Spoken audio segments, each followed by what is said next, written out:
की जेलों पर भी हमले की कोशिश की गई है। पूर्व डिप्टी पीएम रवि लामिछाने को छुड़ाने पहुंचे हैं प्रदर्शनकारी।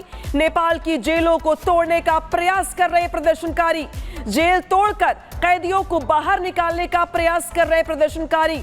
तो यहां पर सुप्रीम कोर्ट को आग के हवाले करने के बाद, संसद परिसर को आग के हवाले करने के बाद, देश के अलग अलग बड़ी इमारतों को आग के हवाले करने के बाद अब प्रदर्शनकारी नेपाल की जेलों को तोड़ने का प्रयास कर रहे हैं, जेलों पर हमला कर रहे हैं और कैदियों को रिहा करवाने के लिए जेलों पर यह हमला किया जा रहा है। और डिप्टी पीएम रवि लामिछाने को छुड़ाने का यहां से प्रयास किया जा रहा है। और हालात ये बन गए कि जब पीएम केपी ओली सुरक्षित जगहों पर ले जाए गए, अज्ञात जगह पर ले जाए गए हैं। और अब बड़ी खबर यहां पर यह कि जेलों पर हमला किया जा रहा है। सीधे रुख करते हैं वरिष्ठ पत्रकार देवेश जी का।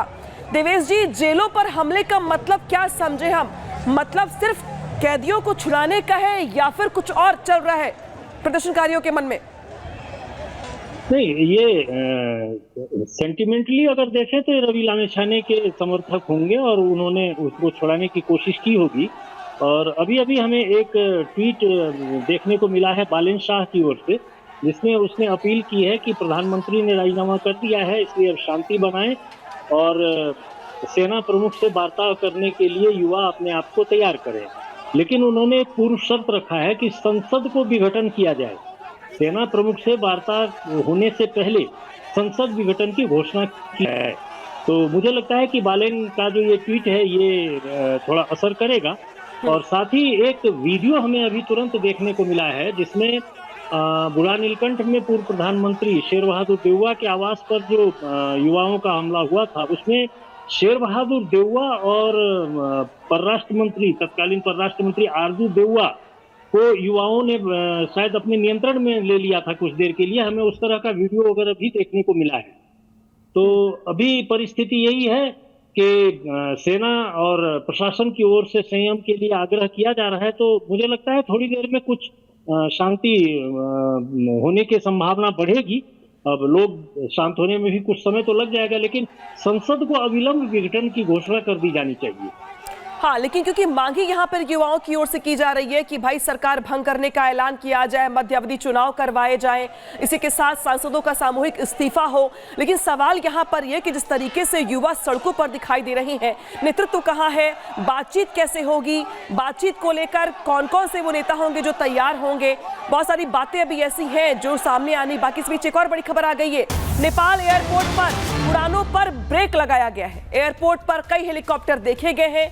नेपाल में हिंसा के बीच काठमांडू एयरपोर्ट बंद कर दिया गया है, यानी कि एहतियात के तौर पर एयरपोर्ट अथॉरिटी की ओर से ये बड़ा फैसला किया गया है, जहां पर काठमांडू एयरपोर्ट को बंद कर दिया गया है। कई हेलीकॉप्टर यहां पर देखे गए हैं। तो क्या ये मान लिया जाए कि ये जो कई हेलीकॉप्टर देखे जा रहे हैं वो खास तौर पे यहां पर बुलाए गए हैं लोगों को यहां से शिफ्ट करने के लिए, खास नेताओं को, मंत्रियों को या उनके परिवारों को? क्योंकि एयरपोर्ट तो बंद कर दिया गया है, आम जो उड़ानें हैं वो यहां पर रोक लगा दी गई हैं उस पर। इस बीच बड़ी खबर यहां पर यह भी आ रही है कि काठमांडू एयरपोर्ट तो बंद है, कई हेलीकॉप्टर यहां पर देखे गए हैं। और इसी को लेकर के कयास लगाए जा रहे हैं कि भाई नेपाल में अगले कुछ घंटे बहुत अहम होने वाले हैं, क्योंकि ये तो कहा जा रहा है कि बस अब यहाँ पे बातचीत के रास्ते खुलेंगे, लेकिन कब और कैसे, इसको लेकर संशय है। Problematic who are coming in. It has also been reported that there might have been, some infiltrators in these protests, some provocateurs in these protests. So I think we'll have to keep a very close eye happening in Nepal, because anything that happens in the neighborhood. जहां काठमांडू में mayor Balendra Shah का बड़ा बयान सामने आ रहा है।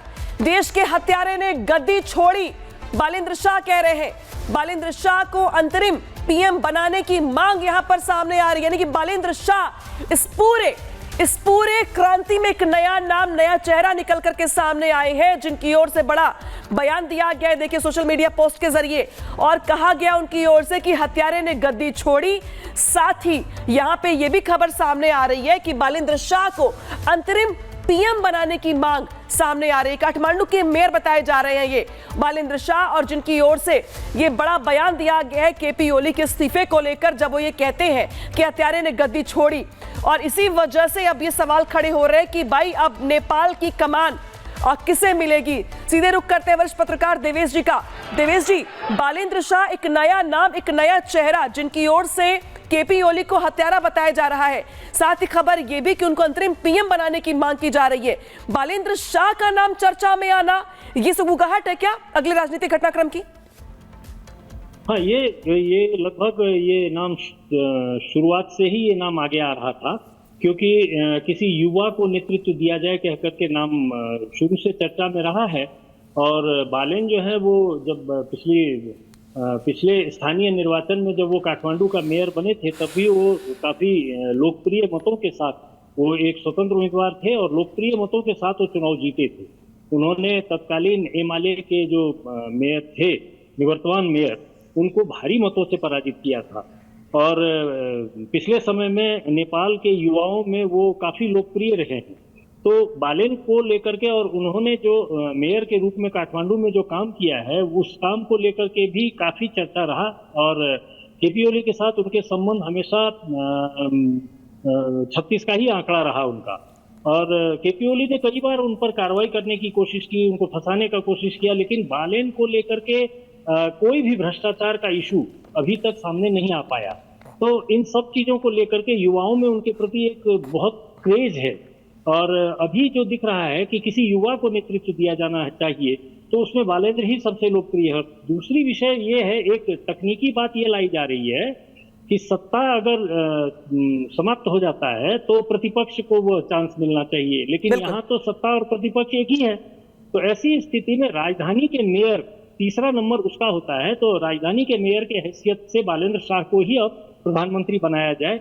और प्रधानमंत्री बनने के लिए जो आवश्यक शर्त है, वो सबसे पहला ये कि सेना के साथ बात होनी चाहिए और सेना उनका नाम रिकमेंड करे और राष्ट्रपति उनको नियुक्त करे। लेकिन बालेन ने अपने ट्वीट में यह बात स्पष्ट कर दिया है कि संसद विघटन की घोषणा पहले कर दी जानी चाहिए, वो अभी तक नहीं हुआ है।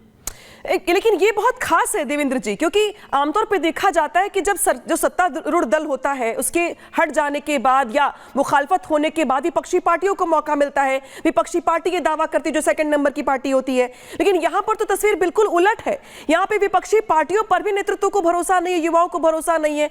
तीसरा बड़ा नाम निकल के चला आता है बालेंद्र शाह का, जो कि मेयर है, युवाओं में काफी फेमस है, उनके ऊपर जो छवि है उनकी वो साफ सुथरी है। तो ये बहुत हैरान करने वाली बात है कि विपक्षी पार्टियां भी दावेदार नहीं है यहाँ पे सरकार बनाने को लेकर।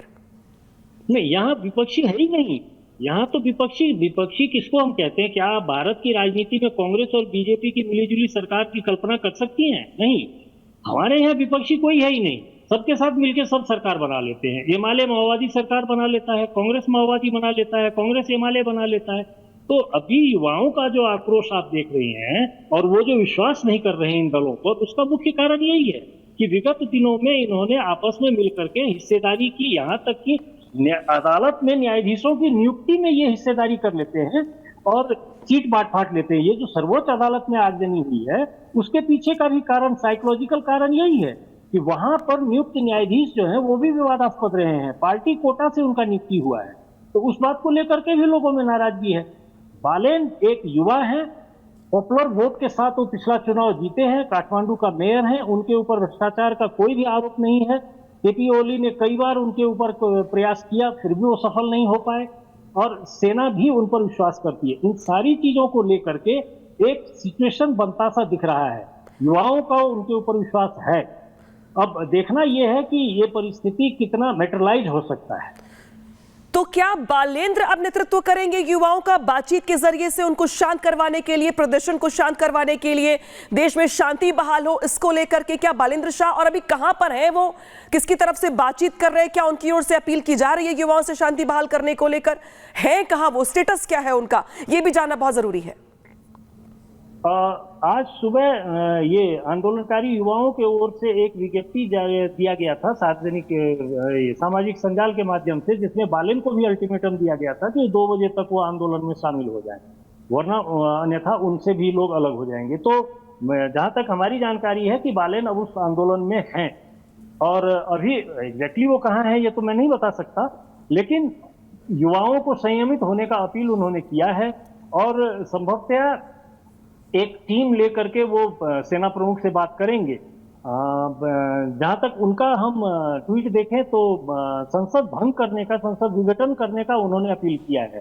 तो संभवतः हम उम्मीद करते हैं कि जल्दी ही राष्ट्रपति संसद विघटन का भी घोषणा करेंगे।